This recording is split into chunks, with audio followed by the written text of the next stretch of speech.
Hello lovely ones. So we're going to do a special little exercise together as we step into the new year, because we really want to know if we are taking the pathway that is for our highest best.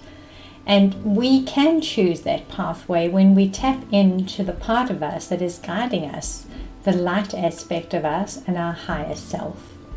There are lots of ways to do that, and so I thought I would start to show you some of the ways that I use that can help me just to be a little bit more certain about the direction I'm choosing to take.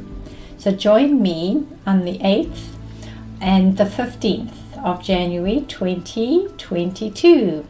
And for 2 Saturdays, we are going to look at ways that we can guide ourselves with using our inner compass, using a pendulum, and whatever wonderful ideas come channeling through, we're going to use that and find ways to support and help each other and to help our own being do the most profound and excellent life journey that we can. So look out for the details and join me if you can.